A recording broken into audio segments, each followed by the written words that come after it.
ஏசாயா 25வது அதிகாரம் 4வது வசனத்தை வாசிப்போம். ஏசாயா 25:4.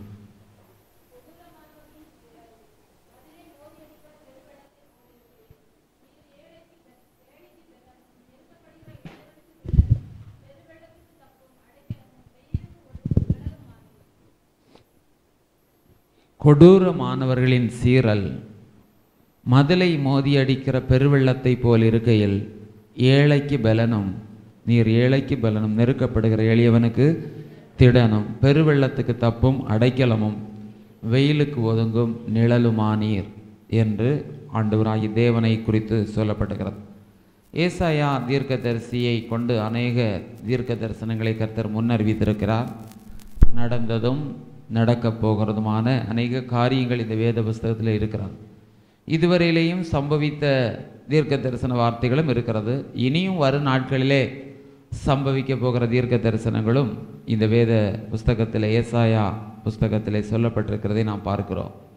இந்த ஏசாயா தீர்க்க தரிசியை தேவனாகிய கர்த்தர் மகிமையின் தரிசனத்தை அவருக்கு கர்த்தர் கொடுத்து, அந்த மகிமையின் தரிசனத்தினாலே அவரை தொட்டு, இந்த தீர்க்கதரிசியாக அழைத்த சில வருஷங்களுக்குள்ளாக கர்த்தர் அவரை தொட்டு அவரை பரிசுத்தப்படுத்தினதை நாம் பார்க்கிறோம்.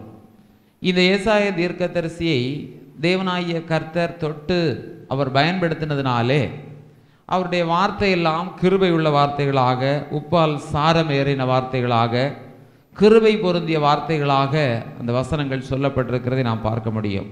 தன்னையே நிதானித்து அறியக்கூடிய, தன்னையே பார்க்கிற ஒரு இடத்தை இந்த ஏசாயா தீர்க்கதரிசியினுடைய வாழ்க்கையிலே ஆண்டவர் கொடுத்தார். இந்த ஏசாயா தீர்க்கதரிசியை கர்த்தர் தான் அழைத்தார். ஆனாலும் ஒன்று கூட அவரை பரிசுத்தப்படுத்த வேண்டியதும், ஒன்று கூட அவரை புடமிட வேண்டியதும் அவசியமாக இருந்தபடினாலே மகிமையின் தரிசனத்தை இந்த ஏசாயா தீர்க்கதரிசிக்கு காண்பித்து கொடுத்ததை பார்க்கிறோம்.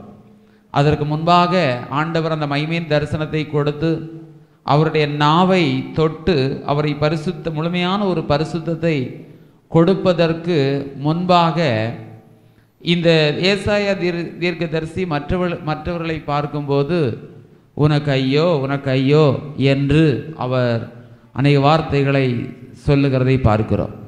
ஆனால் ஏசாயா தீர்க்கதரிசன புஸ்தகத்திலே 6ஆம் அதிகாரத்திலே நாம் வரும்போது அதுவரையிலேயும் உனக்கு ஐயோ உனக்கு ஐயோ என்று மற்றவர்களை பார்த்து ஐயோ என்று சொன்ன இந்த தீர்க்கதரிசி இந்த மகிமையின் தரிசனத்தை கண்டபோது சொல்லுகிறார், இப்போது எனக்கு ஐயோ என்று சொல்லுகிறார். அல்லேலூயா. ஏனென்றால் அந்த மகிமையின் தேவனை தரிசிப்பதற்காக அவரை மகிமையின் தரிசனத்தை ஆண்டவர் அந்த தீர்க்கதரிசிக்கு காண்பித்து கொடுத்த உடனே அந்த மகிமைக்கு முன்பாக, அந்த மகிமையினுடைய தேவனுடைய பிரசன்னத்திற்கு முன்பாக நான் நிற்க தகுதி இல்லாதவன் என்கிற ஒரு நிலையிலே அவர் தன்னை வெளிப்படுத்துகிறது தான். எனக்கு ஐயோ, நான் அசுத்த உதடுகள் உள்ள மனிதன் என்று சொல்லுகிறார். அல்லேலூயா. அதுவரையிலேயே மற்றவர்களை பார்த்து ஐயோ என்று சொன்னாலும் இப்போது தனக்கு ஐயோ எனக்கு ஐயோ, நான் அசுத்த உதடுள்ளவன். காரணம், தன்னையும் தேவனையும் ஒப்பிட்டு பார்க்கக்கூடிய ஒரு சூழ்நிலை அவருக்கு நேராய் கடந்து வருகிறது. அதற்கு பிற்பாடும் ஐயோ என்று சொன்னார். ஆனாலும் அவருடைய வார்த்தையிலே வல்லமை இருந்தது, அவருடைய வார்த்தையிலே பராக்கிரமம் இருந்தது, அவருடைய வார்த்தையிலே கிருபை இருந்தது, அவருடைய வார்த்தையிலே இரக்கம் இருந்தது. தேவனுடைய பிரதிபலிப்பாக, தேவனுடைய வார்த்தையின், தேவனுடைய சிந்தனையின் பிரதிபலிப்பாக இந்த தீர்க்கதரிசி காணப்பட்டதை நாம் பார்க்க முடியும். இந்த 25வது அதிகாரத்திலே 1வது வசனத்தை வாசிக்கும் போது, கர்த்தாவே நீரே என் தேவன், உம்மை உயர்த்தி உமது நாமத்தை துதிப்பேன். நீர் அதிசயமானவைகளை செய்தீர், உமது பூர்வ ஆலோசனைகள் சத்தியமும் உறுதியுமானவைகள். கர்த்தாவே நீரே என்று சொல்லுகிறார். இப்போது இந்த தீர்க்கதரிசிக்கு தீர்க்க தரிசனம் உரைக்கிறதுனாலே போராட்டங்கள் உண்டா? கர்த்தருடைய வார்த்தைகளை உரைக்கிறதுனால், கர்த்தருடைய வார்த்தைகளை மற்றவர்களுக்கு சொல்லுகிறதுனால், தேசத்திற்கு சொல்லுகிறதுனால பிரச்சனைகள் உண்டா, போராட்டங்கள் உண்டா? நிச்சயமாய் உண்டு. யாரால்? ஆண்டவருடைய சத்தத்துக்கு கீழ்ப்படிய மனம் இல்லாதவர்களால், கர்த்தருடைய சத்தத்திற்கு எதிர்த்து நிற்கிறவர்களால் போராட்டங்கள் ஒரு தீர்க்கதரிசிக்கு உண்டு, ஒரு தேவனுடைய பிள்ளைக்கு உண்டு. ஆனபடினாலே இந்த போராட்டங்கள் இந்த தீர்க்கதரிசிக்கு விரோதமாகவும் கடந்து வந்தது. எப்படிப்பட்டவர்களால் அந்த போராட்டம் கடந்து வந்தது என்றால் கேட்டால், கொடூரமானவர்களினால் வந்தது. அல்லேலூயா. கொடூரமானவர்கள் யார்? யார் கொடூரர்கள் என்று நாம் சிந்திப்போமானால், வேதத்திலே சாத்தானை குறித்து சொல்லப்பட்டிருக்கிறது. யோவான் 10ஆம் அதிகாரத்தில் திருடன் என்று சொல்லப்பட்டிருக்கிறது. திருடன் திருடவும் கொல்லவும் அழிக்கவும் வருகிறான். அப்போ கொலை செய்யக்கூடிய சிந்தனை உள்ளவர்கள், அழிக்க வேண்டும் என்கிற சிந்தனை உள்ளவர்கள் கொடூரமானவர்களாக இருக்கிறார்கள். இப்போ மனுஷனை தேவன் உண்டாக்கும் போது மனுஷனை செம்மையானவனாகத்தான் உண்டாக்கினார் என்று வேதம் சொல்லுகிறது. மனுஷனை நல்லவனாகத்தான் உருவாக்கினார். அப்படியானால் நல்லவனாக செம்மையானவனாக உருவாக்கப்பட்ட இந்த மனிதனுக்குள்ளே கொடூர சிந்தனை, கொலை சிந்தனை எங்கே இருந்து கடந்து வந்தது? அல்லேலூயா. பிசாசை குறித்து வேதம் சொல்லுகிறது, பிசாசானவன் 1 யோவானிலே நான் வாசிக்கும் போது, பிசாசானவன் ஆதி முதல் பாவம் செய்கிறான் என்று சொல்லப்பட்டிருக்கிறது. காயினுக்கு முன்பாகவே, ஆதாம் உருவாக்கப்படுவதற்கு முன்பாகவே ஆதி முதலே பிசாசானவன் பாவம் செய்கிறவனாக அவன் இருக்கிறான்.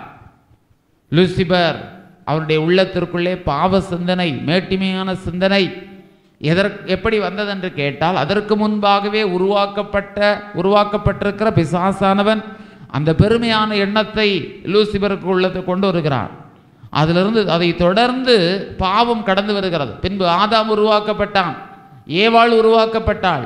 இப்படி உருவாக்கப்பட்ட அவர்களுக்குள்ளே பாவம் பிரவேசித்தது.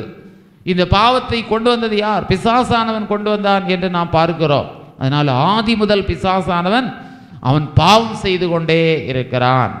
அப்போ கொடூர தேவன் மனிதனை செம்மையானவனாக உண்டாக்கினார், தமது சாயலின்படி உண்டாக்கினார் என்று வேதம் சொல்லுகிறது. தமது சாயலின்படி உருவாக்கப்பட்ட அல்லது செம்மையானவனாய் உண்டாக்கப்பட்ட இந்த மனிதனுடைய இருதயத்திற்குள்ளே எப்படி இந்த பாவ செயல்கள் வந்தது, எப்படி கொடூர சிந்தனை வந்தது என்று கேட்டால், கொடூரமானவைகளை நடப்பிக்கிற பிசாசானவன் அவர்களுக்குள்ளே நுழைந்தபடினாலே அந்த காரியம் நடந்தது. அல்லேலூயா.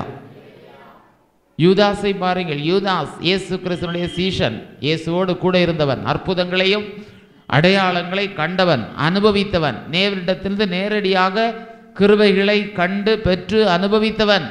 அவனிடத்தில் ஒரு பொறுப்பு கொடுக்கப்பட்டிருக்கிறது. என்ன பொறுப்பு? கேஷியர், பொருளாளர் என்கிற பொறுப்பு அவனுக்கு கொடுக்கப்பட்டிருக்கிறது. அந்த கேஷியர் என்கிற பொறுப்பு அவனுக்கு கொடுக்கப்பட்டபடினாலே அவன் இந்த தேவனுடைய ஊழியத்திலே கிடைக்கிறதான பணத்தை அவன் சுமக்கிறவன் என்றே சொல்லப்பட்டிருக்கிறது. அல்லேலூயா. அவன் திருடன் ஆனபடினாலும் பணப்பை அவன் சுமக்கிறவன் ஆனபடினாலும் என்று எழுதியிருக்கிறபடினாலே பணப்பையை சுமந்து கொண்டு நடக்கிறவன். கர்த்தருடைய ஊழியத்திற்காக போகும்போது, ஊழியங்களிலே காணிக்கைகள் கிடைக்கும் போது, ஆண்டவர் ஏதாவது கிடைத்தா அதை அவன்கிட்ட கொடு, அவன் அதை கைகாரியம் செய்யட்டும் என்று சொல்லி ஆண்டவர் கொடுக்கிறது. அப்போ பணப்பையை அவன் வைத்து கொண்டு நடந்தான். பணப்பையை வைத்து கொண்டபடினாலே இடையிடையே இயேசுக்கு தெரியும், ஆனாலும் இயேசுவை தெரியாமல் பாராமல் அவன் அந்த பணப்பையிலே இருந்து சில காரியங்களை திருடி கொண்டே வந்தான். அல்லேலுயா.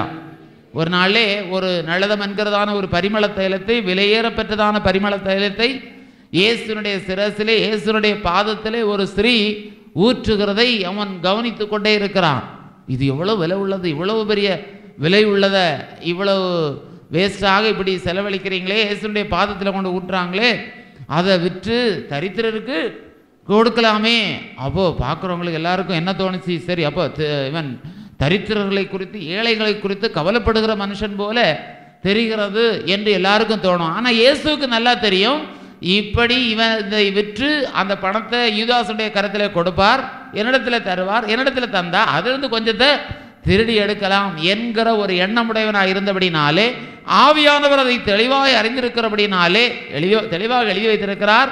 அவன் திருடனானபடினாலும் பணப்பையை வைத்து கொண்டு அதை அதில் அந்த வசனத்தை சொல்லிபடி யோவான் 12ஆம் அதிகாரம் 6ஆம் வசனத்திலே வாசிப்போம். அவன் தரித்திரரை குறித்து கவலைப்பட்டு இப்படி சொல்லாமல், திருடனானபடினாலும் பணப்பையை வைத்து கொண்டு அதிலே போடப்பட்டதை சுமக்கிறவன் ஆனபடினாலும் இப்படி சொன்னான். அல்லேலூயா. அப்போ இவன் அந்த திருட்டு குற்றத்தை செய்து கொண்டே வந்தபடினாலே கர்த்தருடைய வல்லமை இன்னும் கொஞ்ச காலத்திலே கொஞ்ச நாட்களிலே இயேசு எடுத்துக்கொள்ளப்பட்ட பிற்பாடு சில நாட்கள் எருசலேமிலே தேவனுடைய சமூகத்திலே இவர்கள் காத்திருக்கும் போது மிகப்பெரிய ஊழியத்தை செய்யக்கூடிய வல்லமையை கொடுக்கத்தக்கதான அந்த தருணம் வருவதற்கு சில காலத்திற்கு முன்பாக அந்த பரலோக இன்பத்தை, பரலோக ஆசீர்வாதத்தை, அந்த தேவனுடைய வல்லமையை அவன் பெற்றுக்கொள்ள முடியாதபடிக்கு பிசாசு அவனுக்குள் நுழைந்தான். அல்லேலுயா. ராபோஜன பந்தி இருக்கிறார். ராபோஜன பந்திக்கு முன்பாக பஸ்கா பண்டிகை கொண்டாடப்படுகிறது. அந்த பஸ்கா பண்டிகை கொண்டாடின பின்பு ராபோஜன ஆராதனை நடத்த வேண்டும். காட்டி கொடுக்கப்பட்டது அந்த ராத்திரியிலே சில காரியங்களை செய்ய வேண்டும். அதை செய்வதற்கு முன்பாக அந்த துணிக்கையை கொடுக்கிறதான நேரத்திலே சாத்தான் அவனுக்குள் புகுந்தான் என்று சொல்லப்பட்டிருக்கிறது. சாத்தான் அவனுக்குள் புகுந்தபடினாலே இயேசுவையே காட்டி கொடுக்கக்கூடிய, ஜீவாதிபதியை காட்டி கொடுக்கக்கூடிய, தனக்கு நன்மை செய்த, தனக்கு தேவனுடைய கிருபை தந்த, தேவனுடைய வல்லமை தந்த அந்த ஜீவாதிபதியை காட்டி கொடுக்கக்கூடியதான கொடூரனாக அவன் மாற்றப்பட்டு விட்டான். அல்லேலூயா. இதிலிருந்து ஒன்றை புரிந்து கொள்ள வேண்டும். யாருக்குள்ளே இந்த கொடூர ஆவி, பிசாசினுடைய ஆவி நுழைகிறதோ அவர்கள் கொடூரமானவர்களாக மாறுகிறார்கள், தீமை செய்கிறவர்களாக மாறுகிறார்கள், அக்கிரமம் செய்கிறவர்களாக மாறுகிறார்கள், கொலை செய்கிறவர்களாக மாறுகிறார்கள். அப்படி கொலையை கூட செய்யக்கூடியதான ஆவி அவர்களுக்குள்ளே நுழைகிறபடியினாலே கொடூரமானவர்களாக மாறிவிடுகிறார்கள். அல்லேலூயா. அப்படிப்பட்டவர்களுக்கு இரக்கம் என்றோ, கருணை என்றோ, தயவு என்றோ, அன்பு என்றோ பேர் இருந்தாலும் அந்த பேருடைய கிரியைகள் ஒன்றும் அவர்களிடத்தில் இருக்காது. கொடூரமானவர்களாக மாறிவிடுவார்கள். கொடூரமாக மாறும்போது என்ன செய்கிறார்கள் என்று சொல்லக்கூடிய ஒரு செய்கிறார்கள், என்ன செய்கிறோம் என்று தெரியாத அளவிலே அவர்களுடைய உள்ளத்திலே பிசாசானவன் கடூரமான சிந்தனையை அவர்களுக்குள்ளே கொண்டு வருவான். அல்லேலூயா. இப்போ சொல்லுங்க, கொடூரமானவர்கள் யார் என்று கேட்டால் மனுஷர்கள் அல்ல, பிசாசு தான் கொடூரமானவன். அதனால தான் வேதம் தெளிவாய் சொல்லுகிறது, திருடன் திருடவும் கொல்லவும் அழிக்கவும் வருகிறான். அப்ப பிசாசாகிய திருடன் கொல்லுவதற்காக, அழிப்பதற்காக வருகிறான். கொல்லுகிறதுனால அவங்க வேதனைப்படுவாங்களே, அழிவு வருகிறதுனாலே கஷ்டப்படுவாங்களே என்கிறதான ஒரு எண்ணம் அந்த பிசாசுக்கு இருக்காது.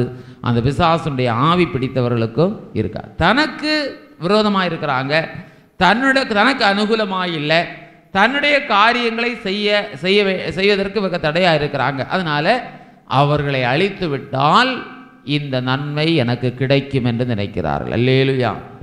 உலகத்தில் பாருங்கள், அநேகர் சொத்துக்காக பெற்ற தாயை, பெற்ற தகப்பனை கொலை செய்கிறார்கள். ஆஸ்திக்காக, அழிந்து போகிறதான அநீதியான பொருட்களுக்காக அதற்கு தடையாய் யார் இருக்கிறார்களோ அவர்களெல்லாம் கொலை செய்ய இந்த உலகத்தில் அநேகர் துணிகிறதை நாம் பார்க்கிறோம். அல்லேலூயா. தன்னுடைய விருப்பத்திற்கு இணங்கவில்லையா, உடனே கொலை நடக்கிறது. தனக்கு வருமானம் கிடைப்பதற்கு யாராவது தடையாக இருக்கிறாங்களா, கொலை நடக்கிறது. இது இன்றைக்கு நேற்றைக்கு அல்ல. பிசாசானவன் ஆதி முதல் பாவம் செய்கிறான் என்று சொன்னது போல ஆதி முதலே இந்த காரியம் நடந்து கொண்டு வருகிறதை நாம் பார்க்கிறோம். எப்போது வேதத்தில் நாம் பார்க்கும்போது காயினும் ஆபேலும் 2 பேரும் சகோதரர்கள் தானே. காயின் மூத்தவன், ஆபேல் இளையவன். அங்கேயும் ஒரு கொலை நடக்கிறது. 2 சகோதரர்களுக்குள்ளே ஒரு கொலை நடக்கிறது. எதனால? கர்த்தர் காயினையும் அவன் காணிக்கையும் அங்கீகரிக்கவில்லை, ஆனால் ஆபேலையும் அவன் காணிக்கையும் தேவன் அங்கீகரித்தார். இந்த காரியத்தின் நிமித்தமாக அங்கே கொலை நடக்கிறது. ஆபேலையும் அவன் காணிக்கையும் தேவன் அங்கீகரிப்பதற்கு காரணம் இருக்கிறது.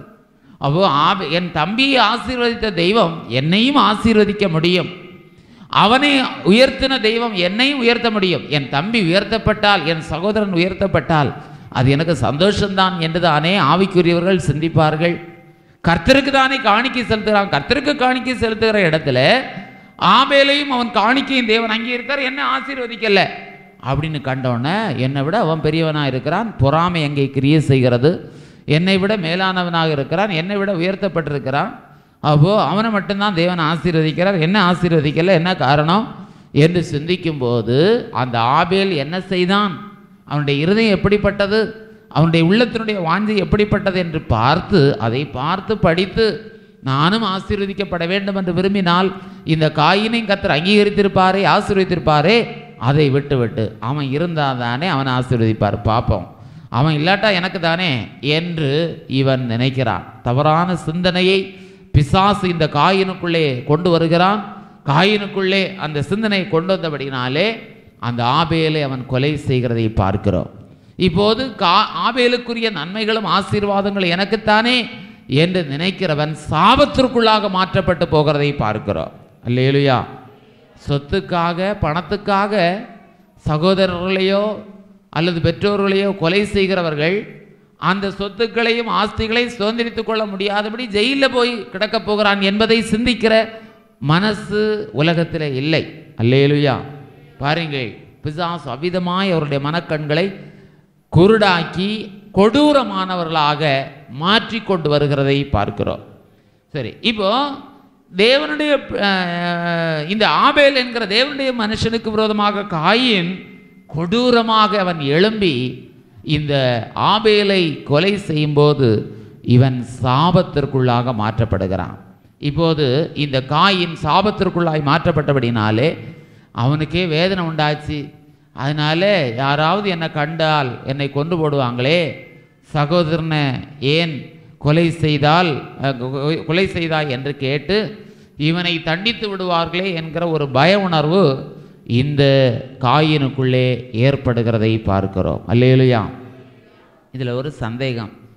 சில ஆவிக்குரிய அல்லாதவர்கள் வேதத்தை குற்றம் கண்டுபிடிக்கும்படியாக இந்த வேதத்தை படிக்கிற அநேகர் இருக்கிறார்கள். தேவனுடைய பிள்ளைகளை எப்படியாவது வார்த்தையினாலே மடங்கடிக்கும்படி வார்த்தையினாலே மடங்கடிக்கும்படி இந்த கேள்விகளெல்லாம் கேட்குறாங்க. அப்போது காயின் சொல்லுகிறான், இந்த ஆபேலை கொன்றபோது தேவனுடைய சாபம் அவனுக்கு மேல் கடந்து வருகிறது. அப்போ காயின் கேட்குறான், என்னை கண்டுபிடிக்கிற எவனும் என்னை கொன்று போடுவானே அப்படின்னு அவன் கேட்குறான். அப்போது காயினை தவிர வேறு யார் உலகத்தில் உண்டு என்கிற ஒரு கேள்வி அதிலே வருகிறது. ஆனால் ஒன்றை தெளிவாய் அறிந்திருக்க வேண்டும். காயின் ஆபேலுக்கு பிற்பாடு அநேகரை இந்த ஆதாம் ஏவாள் பெற்றெடுத்தார்கள் என்று நாம் பார்க்க முடியும். அல்லேலூயா.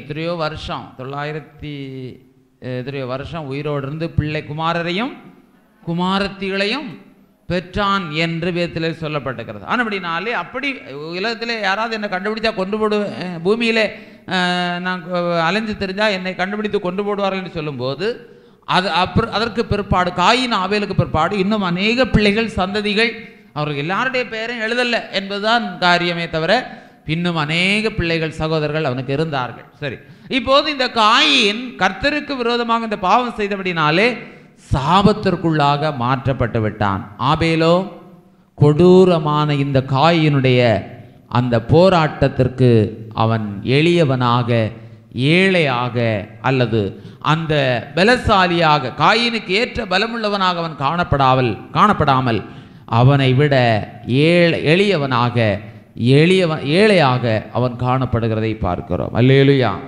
இங்கே நான் வாசித்தோம், கொடூரமானவர்களின் சீரல் மதிலை மோதி அடிக்கிற பெருவெள்ளத்தை போல் இருக்கையில் நீர் ஏழைக்கு பலனும் நெருக்கப்படுகிற எளியவனுக்கு திடனும்.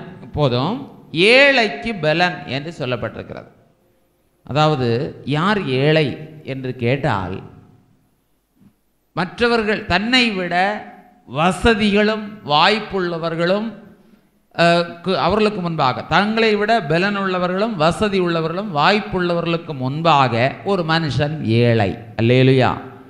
இப்போ 1 கோடி ரூபாய் சொத்துள்ள ஆஸ்தி உள்ள ஒரு மனுஷன் இருக்கிறான் என்றால் அவனுக்கு முன்பாக 1 லட்சம் ரூபாய் மதிப்புள்ள ஒரு சொத்துள்ளவன் அல்லது அதை விட குறைவாக அல்லது ஒன்றும் இல்லாமல் இருக்கலாம். அப்படிப்பட்டவன் அந்த பணக்காரனுக்கு 1 கோடி சொத்துள்ளதான மதிப்புள்ளதான ஒரு மனுஷனுக்கு முன்பாக ஏழை என்பதை நாம் அறிந்திருக்க வேண்டும். அல்லேலூயா. இப்போ காயின் மூத்தவன் கொஞ்சம் கூட பலமுள்ளவன், பலசாலி, அவன் கொஞ்சம் பலமுள்ளவனாக இருக்கிறபடினாலே இந்த ஆபேல் காயினுக்கு முன்பாக ஏழையாகவும் எளியவனாகவும் இருக்கிறான்.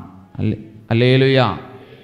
இப்போ இந்த ஏழை இருக்கிற எளியவனாய் இருக்கிறவர்கள் பலசாலிகளாய் அல்லது சரீர பலமாக இருந்தாலும் பணபலமாக இருந்தாலும் ஆஸ்தி பலமாக இருந்தாலும் அதிகார பலமாகவும் இருக்கலாம். மந்திரிகள், பிரபுக்கள் போன்ற அதிகாரிகள் எல்லாரும் அதிகாரிகளுக்கு முன்பாக அந்த அதிகார ஸ்தானத்திற்கு கீழாக இருக்கிறவர்கள் எளியவர்களாக இருக்கிறார்கள். அப்போ பலம் உள்ளவர்களால் சரீரப்பிரகாரமாகவும் பூமிக்குரிய பலன் உள்ளவர்களாகவும் காணப்படுகிறவர்களுக்கு முன்பாக அதைவிட பலத்தில் குறைந்தவர்கள், வசதியிலே குறைந்தவர்கள், அதிகாரத்திலே குறைந்தவர்கள், இவர்கள் எல்லாரும் ஏழைகளாகவும் எளியவர்களாகவும் இருக்கிறார்கள். அல்லேலூயா. இப்போ கொடூரமானவர்களின் சீரல் என்று சொல்லும்போது பலம் உள்ளவர்கள், அதிகாரம் உள்ளவர்கள், பணபலம் உள்ளவர்கள், ஆஸ்தி பலம் உள்ளவர்கள், ஆள் பலம் உள்ளவர்கள், இவர்கள் பலசாலிகளாக இருக்கிறபடினாலே இந்த பலசாலிகளுக்குள்ளே அல்லது பணபலம் படைத்தவர்களுக்குள்ளே யார் நுழைகிறது? பிசாசானவன், கொடூரமான கொல்லவும் அழிக்கவும் வருகிறதான பிசாசானவன் நுழைகிறான். அல்லேலூயா. அவர்களுக்குள்ளே நுழைந்து யாரை ஒடுக்குகிறான்? ஏழைகளாக எளியவர்களாக இருக்கிறவர்களை ஒடுக்க அவன் முயற்சிக்கிறான். பிசாசு தான் அந்த கிரியை செய்கிறது. அப்போ ரட்சிக்கப்பட்ட தேவனுடைய பிள்ளைகள் சிறு மந்தைகளாக இருக்கிறார்கள் என்பதை மறந்துவிடக்கூடாது. ஆண்டவர் இயேசு சொன்னார், சிறு மந்தையே பயப்படாதே. அப்போ கொடூரமானவர்களின் சீரல் யாருக்கு விரோதமாய் வருகிறது? ஏழைகளுக்கு விரோதமாய், எளியவர்களுக்கு விரோதமாக வருகிறது. ரட்சிக்கப்பட்டதான தேவனுடைய பிள்ளைகளை பார்த்து ஆண்டவராகிய இயேசு சிறு மந்தையே பயப்படாதே என்று சொன்னார். அப்போ தெய்வ பிள்ளைகளாகிய நாம் எப்படிப்பட்டவர்களாக இருக்கிறோம்? சிறு மந்தையாக இருக்கிறோம். உலகத்தில் திரளான ஜனங்கள் இருக்கிறார்கள். இந்த திரளான ஜனங்கள் இருக்கிறதான இடங்களிலே ரட்சிக்கப்பட்டதான ஆவிக்குரிய சபைகளை நீங்கள் கவனித்து பார்த்தால் கொஞ்சம் பேர் தான் அந்த இடத்திலே ரட்சிக்கப்பட்டவர்களாக இருக்கிறார்கள். மற்றவர்களுடைய கணக்கின்படி பார்க்கும்போது மற்றவர்களுடைய பலத்தை காட்டிலும் தேவனுடைய பிள்ளைகளுடைய பலம் கொஞ்சமாக இருக்கிறது. அல்லேலூயா. ஆனால் இந்த கொஞ்சமாய் இருக்கிற தேவனுடைய பிள்ளைகளோடு கூட தான் யார் இருக்கிறது? கர்த்தர் இருக்கிறார். அப்போ கர்த்தர் கூட இருக்கிறதுனால தேவனுடைய பிள்ளைகளை சத்தியத்திலும் ஆண்டுடைய அன்பிலும் தேவனுடைய வசனத்திலும் வளர்ந்து வருகிறதான தேவனுடைய பிள்ளைகளுக்கு கர்த்தர் அடைக்கலமாக இருக்கிறபடினாலே இந்த ரட்சிக்கப்பட்ட தேவனுடைய பிள்ளைகளுக்கு விரோதமாகத்தான் பிசாசுனுடைய கண் இருக்கிறது என்பதை மறந்துவிடக்கூடாது. அல்லேலூயா. உண்மை உள்ளவர்கள் மனுபுத்திரரில் குறைந்திருக்கிறார்கள். அப்போ உண்மை உள்ளவர்களும் பரிசுத்தம் உள்ளவர்களும் உலகத்தில் குறைவான ஒரு கூட்டமாகவே இருக்கிறார்கள். அந்த கூட்டத்திற்கு, அதாவது உண்மையுள்ள பரிசுத்தமாய் வாழுகிற தேவனுடைய பிள்ளைகளுக்கு விரோதமாகத்தான் பிசாசானவன் அதிகமான கிரியைகளை அவன் செய்கிறான். ஏனென்றால் பிசாசுனுடைய கிரியைகள் எப்படிப்பட்டது என்று கேட்டால் அது உண்மை உள்ளதல்ல, அல்லது பரிசுத்தமுள்ள கிரியை அல்ல, அசுத்தத்தை நடப்பிக்கிற கிரியைகளாக இருக்கிறபடினாலே இந்த ஜனங்கள் பரிசுத்தமாய் வாழ்கிறதுனால பரிசுத்தத்திற்கும் வெளிச்சத்திற்கும் உரியவர்களாக இருக்கிறபடினாலே இந்த வெளிச்சம் வர வர, வெளிச்சம் வளர வளர, வெளிச்சம் பெருக பெருக இருள் என்ன செய்துவிடும்? மறைந்து போய்விடும் என்று பிசாசு அறிந்திருக்கிறபடினாலே தேவ பிள்ளைகள் ஆராதிக்கிறதான ஆராதனையின் மூலமாக தேவனுடைய வல்லமை வெளிப்பட வெளிப்பட, தேவனுடைய கிருபை வெளிப்பட வெளிப்பட நமக்கு இங்கே இடம் இல்லை என்று அவர் அறிகிறபடினாலே தேவனுடைய பிள்ளைகள் மீண்டும் மீண்டும் வெளிச்சத்திலே வளர்ந்து வர விடாதபடிக்கு இந்த பிசாசானவன் இருளாகிய பாவத்தை தேவனுடைய பிள்ளைகளுக்கு விரோதமாய் கொண்டு வர முயற்சிக்கிறான். ஆனால் ஆவிக்குரிய ஜீவியம் செய்கிற ஜெபிக்கிற ஒரு தேவனுடைய பிள்ளைகள் ஜெபிக்க ஜெபிக்க, ஆராதிக்க ஆராதிக்க ஒரு தேவனுடைய பிள்ளையினுடைய உள்ளத்திலே, இருதயத்திலே, தேவனுடைய பிள்ளையினுடைய சரீரத்திலே தேவனுடைய வல்லமை என்ன செய்யும்? பெருகி கொண்டே இருக்கும், வளர்ந்து கொண்டே இருக்கும்.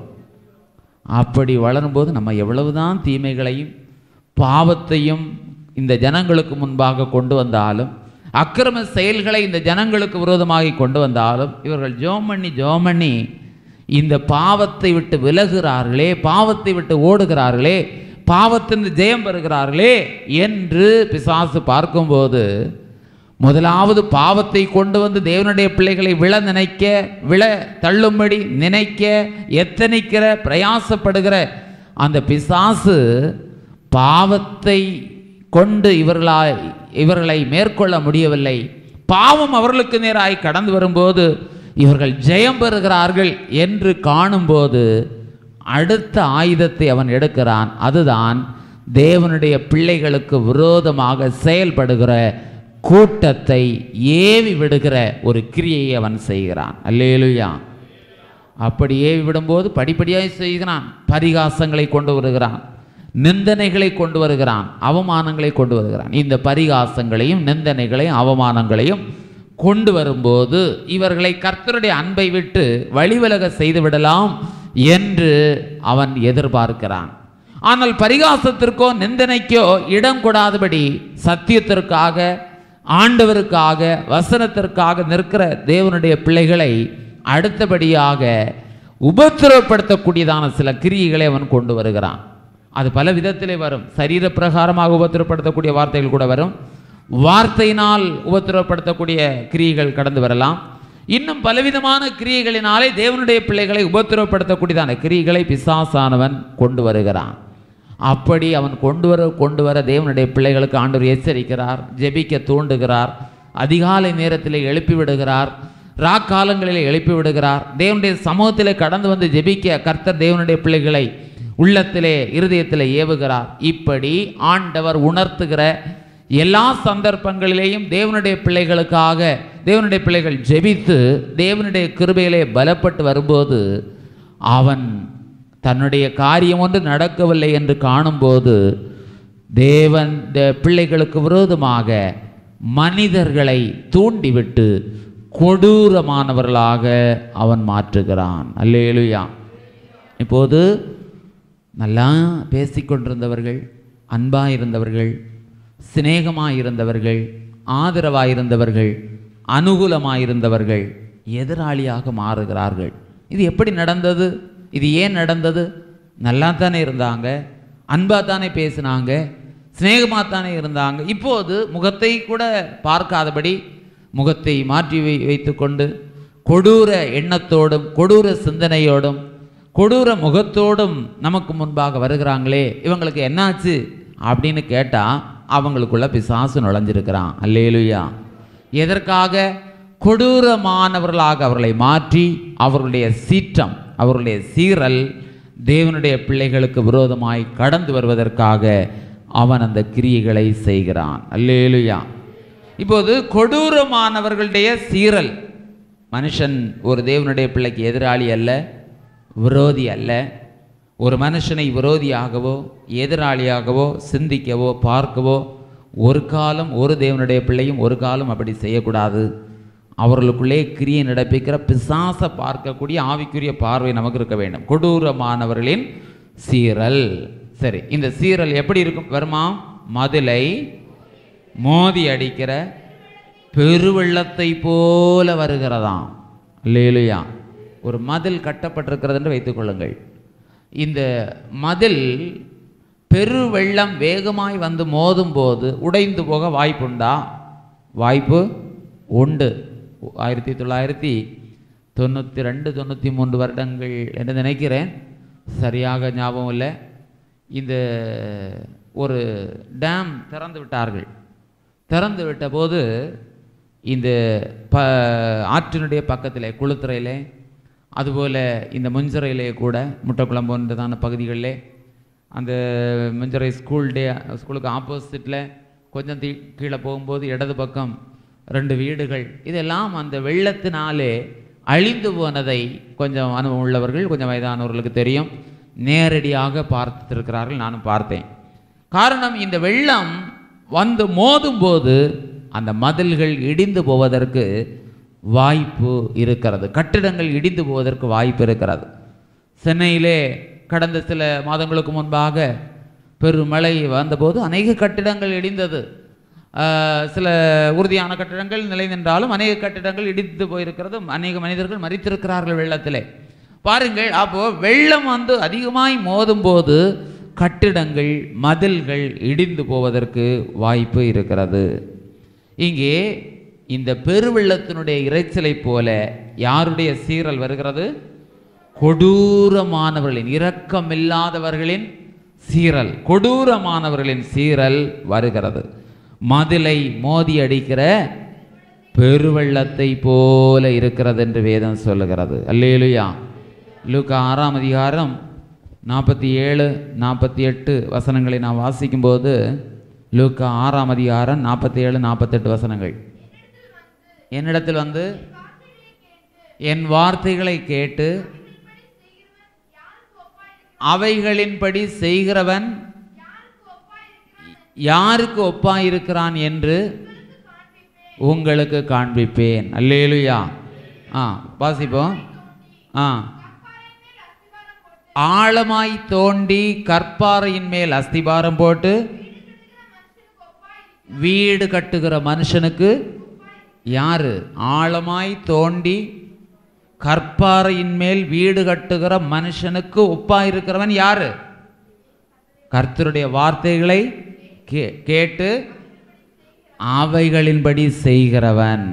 வெளிப்படுத்தின விசேஷம் 1ஆம் அதிகாரம் 3ஆம் வசனத்தில் இந்த தீர்க்க தரிசன வசனங்களை வாசிக்கிறவனும் கேட்கிறவனும் இதில் எழுதியிருக்கிறவைகளை கை கொள்ளுகிறவர்களும் பாக்கியவான்கள்.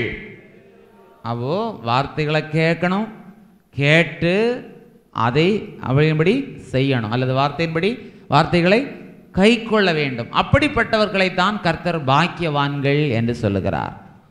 ஒரு ஞாயிற்றுக்கிழமை ஆராதனைக்கு போகலைன்னா சரியாகாது. அதனால் ஆராதனைக்கு போகணும். ஆராதனைக்கு போய் பாடி ஆராதிச்சாச்சு, பிரசங்கத்தை கேட்குறோம்.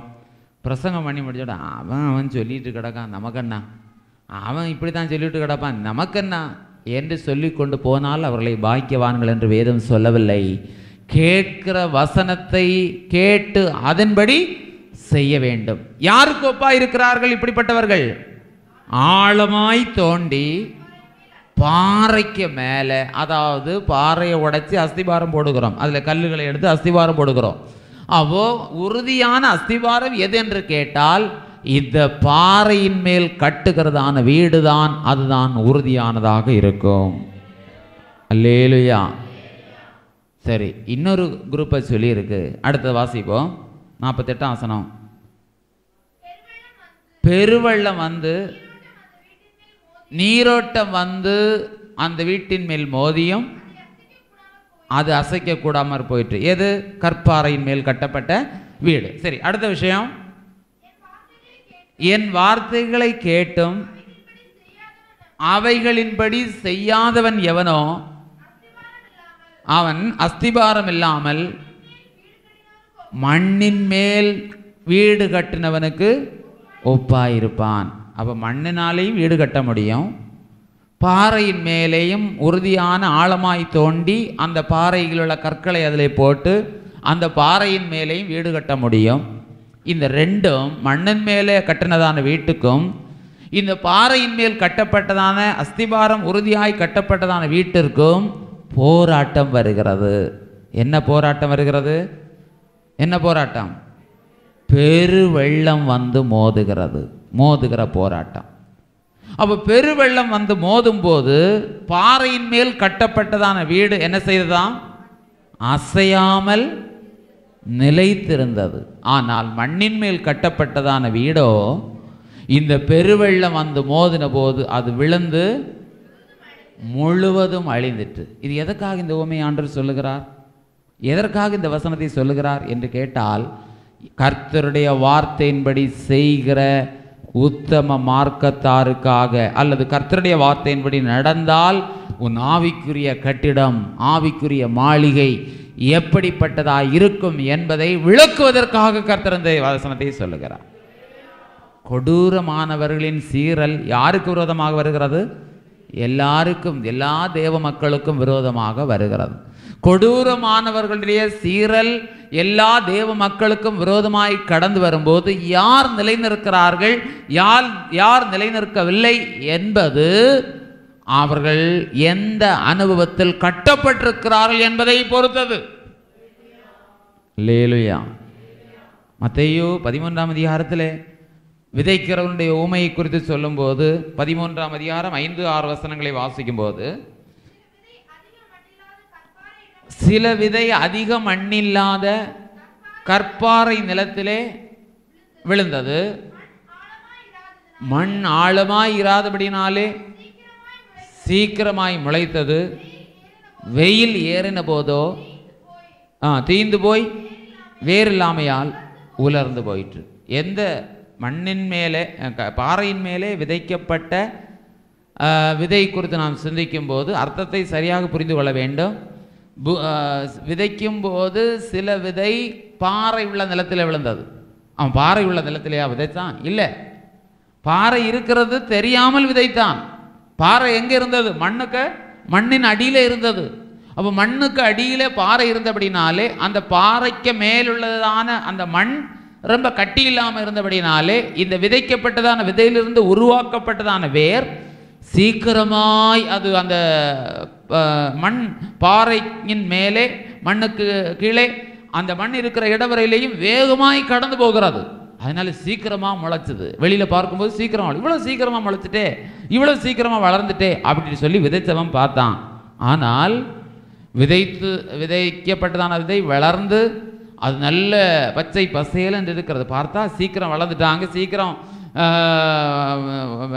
வளர்ந்து விட்டார்கள் என்று சொல்லக்கூடிய அளவில் இருந்தது. ஆனால் வெயில் ஏறின போது தீந்து போய் வேறில்லாததால் உலர்ந்து போயிட்டு. வெயில் ஆகிய சீற்றம், கொடூரமானவர்களின் சீற்றம், கொடூர பிசாசனுடைய அந்த சீற்றம் இந்த தேவனுடைய பிள்ளைக்கு நேராய் கடந்து வந்தபோது ஆழமான வேர் இல்லாததுனால தீந்து போய் வேறில்லாமையால் உலர்ந்து போயிட்டு. அதனுடைய விளக்கத்தை சொல்லும்போது 20ஆம் வசனத்தில் மத்தேயு 13:20-21 வாசிக்கும் போது, கற்பாறை இடங்களில் விதைக்கப்பட்டவன் வசனத்தை கேட்டு உடனே அதை சந்தோஷத்தோடு ஏற்றுக்கொள்ளுகிறான். ஆகிலும் தனக்குள்ளே வேறில்லாதபடியினால் கொஞ்ச காலம் மாத்திரம் நிலைத்திருந்து வசனத்து நிமித்தமும் உபத்திரமும் துன்பமும் உண்டான உடனே இடரல் அடைகிறார்கள். அல்லேலூயா. அப்ப வசனத்து நிமித்தமும் துன்பமும் இடரலும் தேவனுடைய பிள்ளைகளுக்கு நேராய் கடந்து வரும்போது, வசனத்து நிமித்தம் கொடூரமானவர்களுடைய சீரல், கொடூரமானவர்களுடைய சீற்றம் தேவனுடைய பிள்ளைகளுக்கு விரோதமாய் கடந்து வரும்போது இடரல் அடைகிறார்கள். யார் இடரல் அடைகிறார் என்று கேட்டால், மண்ணின் மேல் கட்டப்பட்டவர்கள் இடரல் அடைகிறார்கள். ஆழமான வேறில்லாதவர்கள் இடரல் அடைகிறார்கள். ஆழமாய் தோண்டி கட்டாதவர்கள் இடரல் அடைகிறார்கள். விளக்கம் சொன்னா, மேலோட்டமா கர்த்தருடைய வசனத்தை கேட்காம இருதயத்தின் ஆழத்திலே அந்த வசனம் கடந்து செல்ல வேண்டும். இருதயத்திலே ஏற்றுக்கொண்டு சந்தோஷமா ஏற்றுக்கொண்டு கர்த்தருக்காக கனி கொடுக்கக்கூடிய அளவிற்கு அந்த வசனத்தை ஏற்றுக்கொள்ளுகிற மனநிலை உனக்கு உண்டாக வேண்டும். அப்போதுதான் கொடூரமானவருடைய சீரல் உனக்கு விரோதமாய் கடந்து வரும்போது நீ நிலைநிற்பாய். பெரு வெள்ளமாக வந்தது, சாதாரண வெள்ளம் அல்ல. சாதாரண வெள்ளம் வந்தா அந்த வெள்ளத்தை திருப்பி விடக்கூடிய கிரியைகளை செய்யலாம், அந்த வீட்டிற்கு நேராக கடந்து வரபடி எதையாவது சின்ன சின்ன வேலைகளை செய்யலாம். ஆனால் அந்த வேகமான கொடூரமான ஒரு சீற்றம் பெருவெள்ளத்தை போல கடந்து வரும்போது நிலைத்திருக்க வேண்டுமானால் அதற்கு அஸ்திபாரம் உறுதியாயிருக்கணும், ரட்சிப்பு கரெக்டாக இருக்கணும், மனம் திரும்புதல் சரியாக இருக்க வேண்டும்.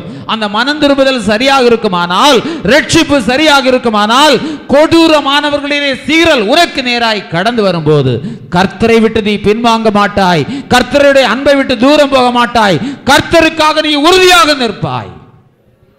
இப்போ கொடூரமானவருடைய சீரல் மதிலை மோதியடிக்கிற பெருவெள்ளத்தை போல இருக்கையில் ஆண்டவர் யாருக்கு பலனாயிருப்பார்?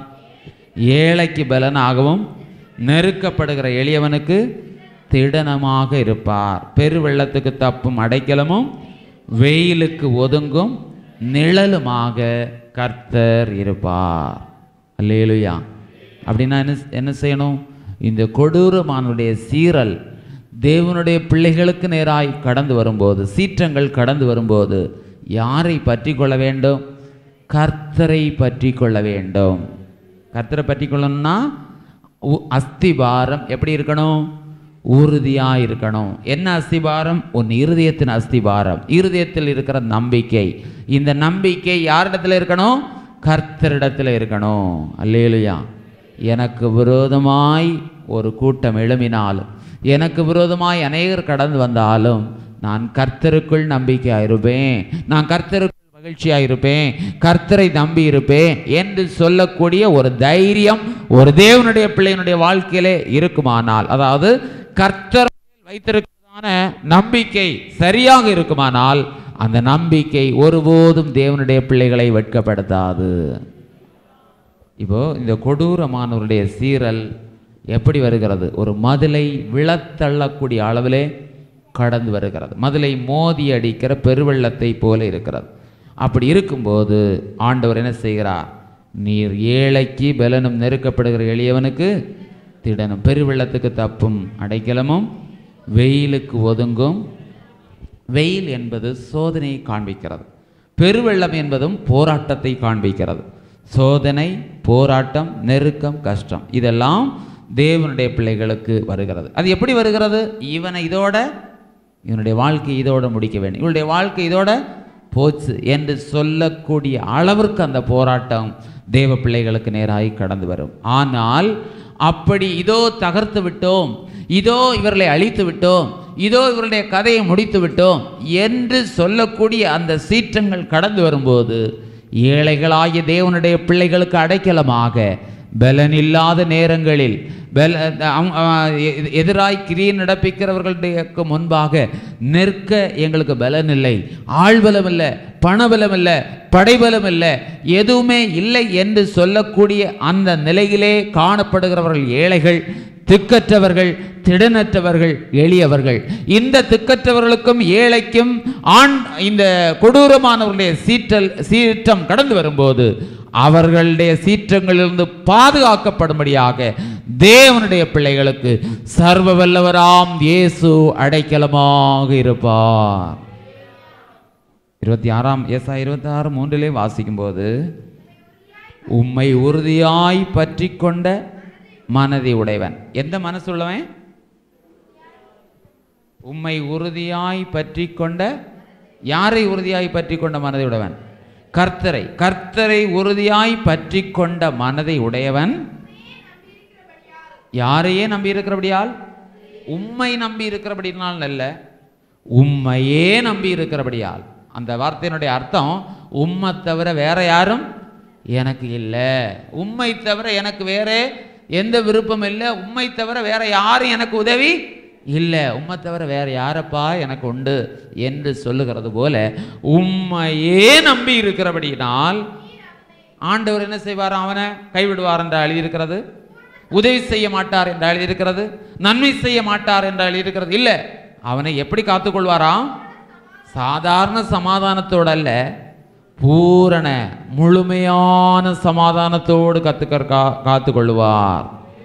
அந்த சமாதானத்திற்கு எந்த குறைவும் இல்லை, அந்த சமாதானத்திற்கு எந்த இழுக்கும் இல்லை, பூரண சமாதானத்துடன் கர்த்தர் காத்துக்கொள்வார்.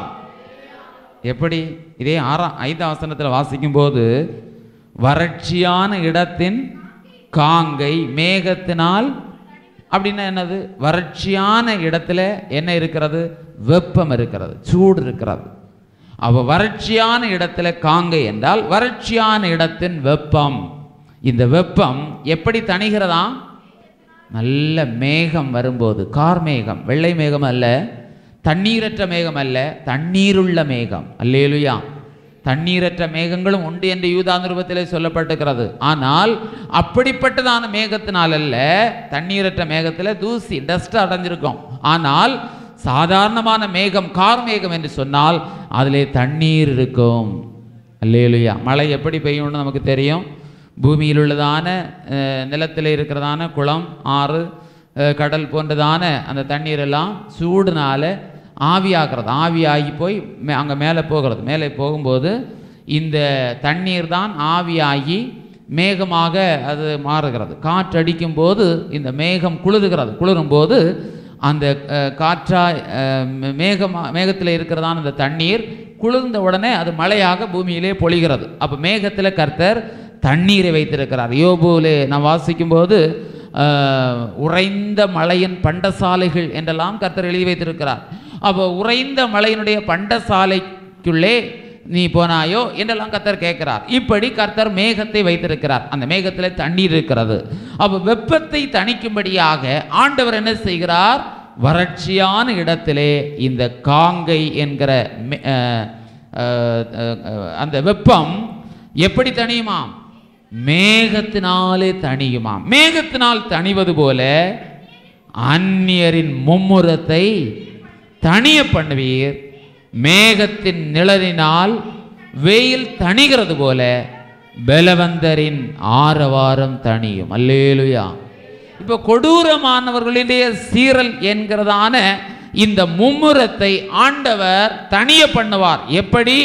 எப்படி வெப்பத்தை, வனாந்திரத்திலே இருக்கிறதான வெப்பத்தை மேகத்தினால் கர்த்தர் தணிய பண்ணுவாரோ, அதுபோல தேவனுடைய பிள்ளைகளுக்கு விரோதமாக கொடூரமானவருடைய சீற்றம் கடந்து வரும்போது தேவன் தமது மேகத்தை அனுப்பி, தேவன் தமது வெப்பத்தை குறைக்கக்கூடிய அந்த மும்முரத்தை அடக்கக்கூடியதான மேகத்தை ஆண்டவர் அனுப்பி அந்த மும்முரத்தை ஆண்டவர் தணிய பண்ணுவார். கொடூரமானவர்களின் சீரல் தேவ பிள்ளைகளுக்கு நேராய் கடந்து வரும்போது எல்லாவற்றையும் நடப்பிக்கிற, எல்லாவற்றையும் செய்கிற கர்த்தரை நாம் நோக்கி பார்க்க வேண்டும் என்று ஆண்டவர் விரும்புகிறார். அதனால தான் ஆண்டு சொல்லுகிறார், உம்மை உறுதியாய் பற்றி கொண்ட மனதை உடையவன். யாரை நம்பி இருக்கிறபடினால்? உம்மையே நம்பி இருக்கிறபடியால் நீர் அவனை பூரண சமாதானத்துடன் காத்து கொள்வீர். தேவனாகிய கர்த்தர் சமாதான காரணராக இருக்கிறார், சமாதான பிரபுவாக இருக்கிறார். எவ்வளவேனும் அவரிடத்தில் இருள் இல்லை என்று வேதம் சொல்லுகிறது. எவ்வளவேனும் சமாதான கேடு அவரிடத்தில் இல்லை. அவர் சமாதானத்தின் பிரபுவாக இருக்கிறார். அவர் சமாதானத்தை உண்டாக்குகிற ராஜாதி ராஜாவாக இருக்கிறார்.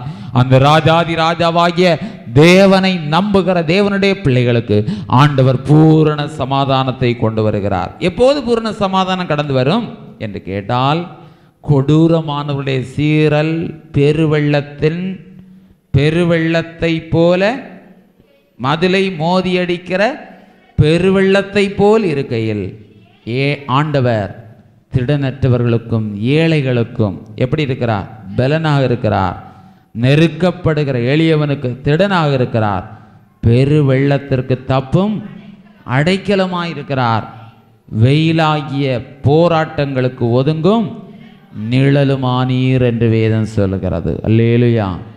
கர்த்தரை நம்பி இருக்கிற தேவனுடைய பிள்ளைகளுக்கு இந்த நம்பிக்கை உண்டு.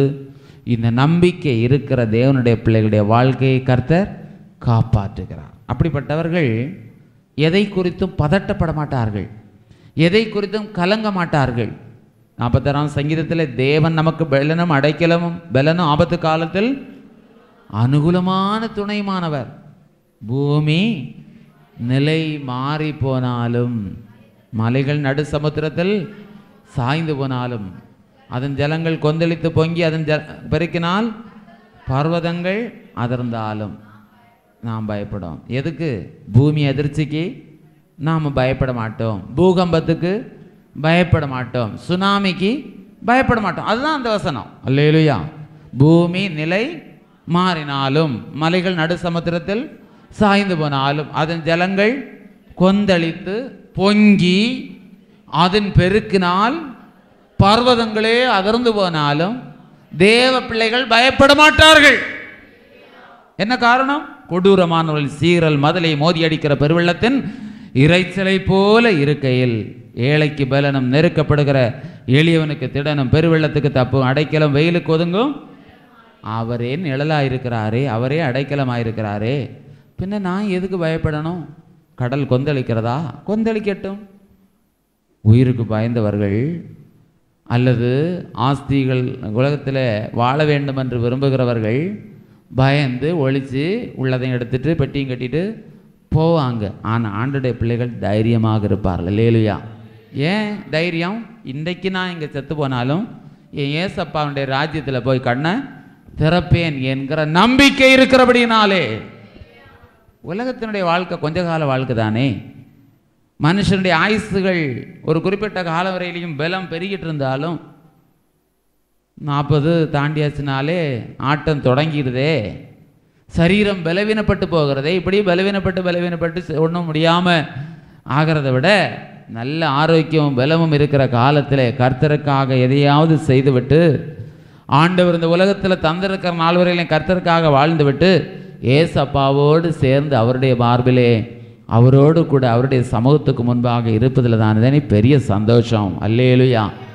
அதில் மரணம் அவர் அனுமதிக்காமல் வருகிறதில்ல, கர்த்தர் அனுமதித்து தான் மரணம் வருகிறது. அப்படியானால் அவர் அனுமதித்தால் வரட்டும். நான் இந்த உலகத்தினுடைய பாடுகளையும் பிரயாசங்களையும் விட்டு ஓய்ந்து இளைப்பாறுவேனே. அந்த இளைப்பாறுதலின் ராஜ்யத்திலே என்றென்றைக்கும் யுகங்களாக உன்னதத்தில் இருக்கிற தேவனுக்கு மகிமை, உன்னதத்திலே தேவனுக்கு கனமும் துதியும் உண்டாக கடவுது என்று சொல்லி ஓயாமல் இடைவிடாமல் தூதர்கள் ஆராதிக்கிறது போல நான் எப்போதும் ஆராதித்து கொண்டிருப்பேனே என்கிற ஒரு சந்தோஷமும் நம்பிக்கையும் உள்ளதான தேவனுடைய பிள்ளைகள் உலகத்தில் வருகிற காரியங்களை குறித்து பயப்பட வேண்டிய அவசியமே இல்லை. கொடூரமானவர்களின் சீரல் மதிலை மோதி அடிக்கிற பெருவெள்ளத்தை போல வருகிறது.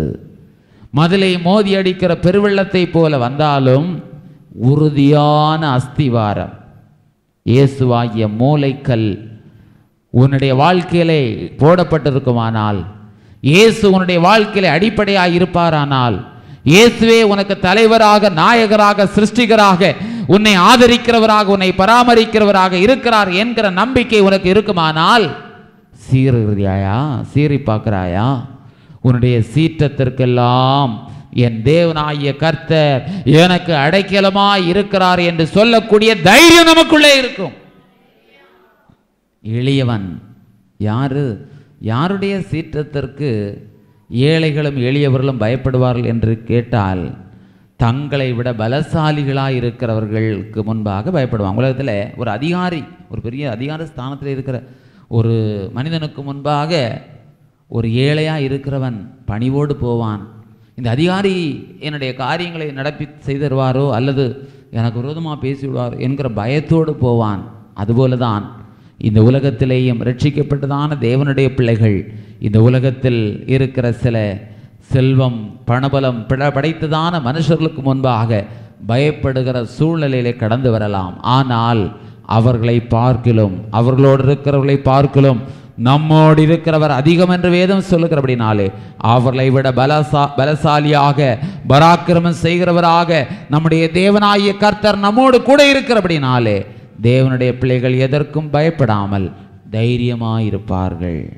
112ஆம் சங்கீதத்திலே அல்லேலுயா, அவருடைய கட்டளைகளில் மிகவும் பிரியமாயிருக்கிற மனுஷன் பாக்கியவான் என்று சொல்லப்படுது. கர்த்தருடைய கட்டளைகளில் பிரியமாயிருக்கிற, வேதத்தை நேசிக்கிற தேவனுடைய பிள்ளைகள் பாக்கியவான்கள். உம்முடைய வேதத்தை நேசிக்கிறவர்களுக்கு மிகுந்த சமாதானம் உண்டு என்று வேதம் சொல்லுகிறது. அப்படியானால் இந்த வேதத்தை யார் நேசிக்கிறாங்களோ, நேசிக்கிறதுனா எப்படி? சிலர் நினைக்கிறது போல பைபிளை தூக்கி முத்தம் கொடுக்கறதும், பைபிளில் தூக்கி நல்ல பாதுகாப்பாக எதா இல்லை. வேத வசனத்தை கை கொண்டு நடக்கிறது தான் இந்த வேதத்தை நேசிக்கிற அனுபவம். அந்த பட்டணத்தார் மனோவாஞ்சியாய் வேத வசனத்தை ஆராய்ந்து பார்த்ததுனால தெசலோனிக்கேயில் உள்ளவர்களை பார்க்கிலும் நற்குணசாலிகளாக மாறினார்கள் அப்படின்னு அப்போஸ்தலர் நடவடிக்கையில் ஒரு வசனம் உண்டு. அப்போது இந்த வேத வசனத்தை வாசிக்கணும், தியானிக்கணும், காரியங்கள் இப்படி இருக்கிறதா என்று ஆராய்ந்து சர்ச் பண்ணி ஆராய்ந்து பார்க்கணும், ரிசர்ச் பண்ணணும். அதாவது இதனுடைய அர்த்தம் என்ன? கர்த்தருடைய புஸ்தகத்தில் தேடி வாசியுங்கள், இதில் ஒன்றும் ஜோடு இல்லாமல் இராது என்று வேதம் சொல்லுகிறது. அப்போ கர்த்தருடைய வேத வசனத்தில் இருக்கிறதான ஜோடான வசனங்களை தேடி ஆராய்ந்து படித்து இந்த வேத வசனத்தை நேசிக்க வேண்டும். அல்லேலூயா. இந்த வேத வசனத்தை நேசித்து அதில் எழுதியிருக்கிறவைகளை கை கொள்ள வேண்டும். அதுதான் 112ஆம் சங்கீதம் சொல்லுகிறது. அல்லேலூயா. கர்த்தருடைய கட்டளைகளில் மிகவும் பிரியமாயிருக்கிற மனுஷன் பாக்கியவான். அப்படி கர்த்தருடைய கட்டளைகளை மிகவும் பிரியமாயிருக்கிறவனுடைய சந்ததி பூமியில் பலத்திருக்கும், செம்மையானவர்களின் வம்சம் ஆசீர்வதிக்கப்படும். வாசிப்போம் தொடர்ந்து. ஆஸ்தியும் ஐஸ்வர்யமும் அவன் வீட்டில் இருக்கும், அவருடைய நீதி என்றென்றைக்கு நிற்கும், என்றைக்கு நிற்கும். செம்மையானவர்களுக்கு இருளிலே வெளிச்சம் உதிக்கும். அவன் இரக்கமும் மன உருக்கமும் நீதியும் உள்ளவன். இறங்கி கடன் கொடுத்து தன் காரியங்களை நியாயமானபடி நடப்பிக்கிற மனுஷன் பாக்கியவான். அவன் என்றென்றைக்கும் அசைக்கப்படாதிருப்பான். அசைக்கப்படாதிருப்பான்னா எப்படி? அவனுடைய இருதயம் அசையாது என்பதாக அர்த்தம். கொடூரமானவர்களின் சீரல் வரும்போது அவனுடைய இருதயம் அசையாது. கஷ்டம் வந்தாலும் அந்த இருதயம் அசையாது. நெருக்கம் வந்தாலும் அந்த இருதயம் அசையாது. வியாதி வந்தாலும் அந்த இருதயம் அசையாது. எது அசையாதுன்னா எப்படி? அசையாமல் இருக்கும்னா இல்லை, பயப்படாமல் இருக்கும், தைரியமாயிருக்கும் என்பதாக்கும் அதனுடைய அர்த்தம். அல்லேலூயா. அதே அதிகாரத்தில் தானா துர்ச்செய்தியை கேட்கிறதுனால் பயப்பட மாட்டான். பயப்படுவான் இருக்கு இல்லை, துர்ச்செய்தியை கேட்கிறதுனால் பயப்படான். ஏன் பயப்படாது? அவன் இருதயம் கர்த்தரை நம்பி திடனாக இருக்கும். இந்த அனுபவம் இருக்கிறதா? உங்களுக்குள்ளே இருக்கிறதா? தேவ பிள்ளைகளாகி நமக்குள்ளே இருக்கிறதா? துர்ச்செய்தியை கேட்கிறதுனால என்னுடைய இருதயம் பயப்படாது, என்னுடைய இருதயம் கர்த்தரை நம்பி திடனா இருக்கும் என்று சொல்லக்கூடிய ஒரு அறிவு உங்களுக்கு இருக்கிறதா என்று உங்களை பார்த்து கேட்கிறேன். அசையாமல் இருக்க வேண்டுமானால், இருதயம் துர்ச்செய்தியை கேட்கிறதுனால் பதட்டப்படாமல் இருக்க வேண்டுமானால், என்ன நடக்குமோ என்கிறதான ஒரு அதிர்ச்சி உங்களுக்குள்ளே வராமல் இருக்க வேண்டுமானால், நீங்கள் கர்த்தருடைய வேதத்தை நேசியுங்கள், கர்த்தருடைய வசனத்தின்படி நடவுங்கள். கர்த்தரை நம்புகிறவர்கள் என்றென்றைக்கும் அசையாமல் நிலைத்திருக்கும் சீயோன் பர்வதத்தை போல இருப்பார்கள் என்று சொல்லப்பட்டிருக்கிறது. கொடூரமானவர்கள் உனக்கு விரோதமாக, கொடூரமானவர்களுடைய சீற்றம் உனக்கு நேராய் கடந்து வரும்போது நீ கர்த்தரை நம்பி இருப்பாயானால் அவர் உனக்கு அடைக்கலமாக, உனக்கு கோட்டையாக, உன்னுடைய வெயிலுக்கு ஒதுங்கும் நிழலுமாக அவர் இருக்கிறாரே. கர்த்தர் எவ்வளவு வல்லமை உள்ளவர்! அவர் பராக்கிரமசாலி, அவர் வல்லமையுள்ள தேவன், எல்லாவற்றையும் உருவாக்கின தேவன், அவர் சிருஷ்டிக்கிற தேவன், சிருஷ்டித்த தேவன், இன்னும் சிருஷ்டிக்க போகிற தெய்வம். ஏதாவது ஒரு நன்மைக்காக, ஆசீர்வாதத்துக்காக நீ காத்திருக்கலாம், அல்லது உன்னுடைய சரீரத்திலே விடுதலைக்காக நீ காத்திருக்கலாம். சில வேளை மருத்துவர்களை பார்க்கும்போது உனக்கு இந்த காரியம் நடக்காது என்று சொல்லி அந்த மருத்துவர்கள் உன்னிடத்தில் சில வேளை சொல்லி இருக்கலாம். வேறு விதமான காரியங்களை நீ தேடிக்கொள் என்று உலக பரிகாரிகள் உனக்கு சொல்லி இருக்கலாம். ஆனால் தேவனாகிய கர்த்தரோ இல்லாதவைகளை இருக்கிறவைகளைப் போல அழைக்கிறவரும் சிருஷ்டிக்கிற தேவனுமாக இருக்கிறார். அல்லேலூயா.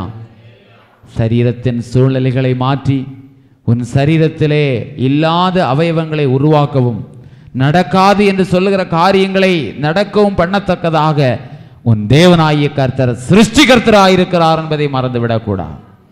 கர்த்தரை நம்பி இருந்தா உன் இருதயம் திடனாயிருக்கும். கர்த்தர் அந்த நன்மையை செய்வார். அந்த நன்மையை செய்வதற்காக நீ தகுதியுள்ள அல்லது தகுதியுள்ள பாத்திரவாட்டியாய் காணப்படுவாயானால் உன் தேவனாகிய கர்த்தர் தம்முடைய அற்புதத்தை உன் சரீரத்தில் விளங்க பண்ண தேவன் வல்லமை உள்ளவராயிருக்கிறார். உன் சரீரம் தேவனுடைய ஆலயம் என்பதை மறந்து விடாதே. உன் சரீரம் தேவன் தங்கும் வாசஸ்தலம் என்று என்பதை மறந்து விடாதே. வெளிப்படுத்தின விசேஷம் 21:3 சொல்லப்பட்டிருக்கிறது, இதோ மனுஷர்களிடத்திலே தேவனுடைய வாசஸ்தலம் இருக்கிறது.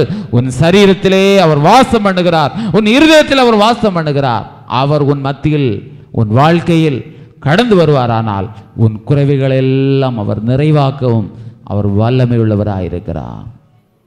துர்ச்செய்தியை கேட்கிறதுனால் அவன் இருதயம், அவன் பயப்பட மாட்டான். அவன் இருதயம் கர்த்தரை நம்பி திடனாக இருக்கும். கர்த்தரை நம்பி திடனாக இருக்கத்தக்கதாக அவனுடைய வசனம் சொல்லுகிறது. அவருடைய கட்டளைகளில் நீ பிரியப்படு, அவருடைய வசனங்களில் நீ பிரியப்படு, அவருடைய வார்த்தைகளுக்கு நீ கீழ்ப்படி. இந்த வசனங்களை ஒரு மனுஷ வார்த்தையாக நினைக்காமல், மனுஷ ஞானம் என்று நினைக்காமல், இது தேவ ஞானம் என்று ஏற்றுக்கொண்டு, தேவனுடைய வார்த்தையை ஏற்றுக்கொண்டு, தேவனுடைய வசனமாகவே உன்னுடைய வார்த்தையை உன்னுடைய வாழ்க்கையில் ஏற்றுக்கொள்வாயனால் இந்த வசனம் மெய்யாக தேவனுடைய வசனம்தான். நீங்கள் விசுவாசிக்கிறபடியினால் அது உங்களுக்குள்ளே பலன் செய்ய வல்லமை உள்ளதாயிருக்கிறது. அவர் தமது வசனத்தை அனுப்பி அவர்களை குணமாக்கினார், அவர் தமது வசனத்தை அனுப்பி அவர்களை விடுவித்தார் என்று சொல்லப்பட்ட வசனத்தின்படி இந்த வசனத்தின் மூலமாக உனக்கு விடுதலை உண்டாகும், உனக்கு நன்மை உண்டாகும், உனக்கு ஆசீர்வாதம் உண்டாகும். கொடூரமானவர்களின் சீரல் உனக்கு நேராய் கடந்து வருகிறதா? கொடூர பிசாசுனுடைய போராட்டங்கள் அவன் சிலரை தன்னுடைய கரங்களிலே எடுத்துக்கொண்டு இந்த நாட்களிலே உனக்கு விரோதமாய் போராடுகிறானா? அந்த கொடூரமானவர்களின் சீற்றத்தை கண்டு பயப்படுகிறாயா? உன் இருதயம் கர்த்தரை நம்பி திடனாய் இருக்கிறதா என்பதை பரிசுத்த ஆவியானவர் இந்த நேரத்திலே உன்னை பார்த்து கேட்கிறார். நீ கர்த்தரை நம்பி திடனாய் இருப்பாயானால், கர்த்தரை நம்பி இருப்பாயானால், கர்த்தர் உன்னை விடுவிப்பதும் உன் ஏழையாகி உனக்கு பலனாகவும், நெருக்கப்படுகிற உனக்கு அவர் திடனாகவும், பெருவெள்ளத்திற்கு தப்பும் அடைக்கலமாகவும், வெயிலுக்கு ஒதுங்கும் நிழலுமாக கர்த்தர் உனக்கு இருக்கிறார் என்பதை நீ விசுவாசித்து அவருடைய விசுவாசத்திலே பலப்படு. கர்த்தர் உன்னை விடுவிப்பதும், உன்னை தப்புவிக்கவும், உன்னை விடுவிக்கவும், உனக்கு ஆசீர்வாதம் தரவும், உனக்கு நன்மை உண்டாகவும், உன் குடும்பத்தை ஆசீர்வதிக்கவும், உன் குடும்பத்தில் உள்ள நபர்களை எல்லாம் உயர்த்தவும் இந்த தேவன் அவர் வல்லமை உள்ளவராயிருக்கிறார். அந்த வல்லமை உள்ள தேவனை நம்பு, விசுவாசி, அவருடைய சத்தத்திற்கு கீழ்ப்படி, அவருடைய வார்த்தைகளின்படியே நடக்க உன்னை ஒப்புக்கொடு. ஆண்டவர் உன்னை ஆசீர்வதிப்பார். எல்லாரும் ஜெபிப்போம். ஹல்லேலூயா, ஹல்லேலூயா, ஹல்லேலூயா. அன்பின் ஆண்டவரே மை ஸ்தோத்தரிக்கிறோம், அன்பின் ஆண்டவரே மை ஸ்தோத்தரிக்கிறோம், ஸ்தோத்தரிக்கிறோம், ஸ்தோத்தரிக்கிறோம். ஹல்லேலூயா. சோதரம், சோதரம், சோதரம், சோதரம், சோதரம், சோதரம். ஏசு ராஜாவே மை சோதரம், சோதரம், சோதரம், சோதரம். நல்லவரே மை சோதரம், சோதரம், சோதரம், சோதரம், சோதரம். கர்த்தாவே மை சோதரம், சோதரம்.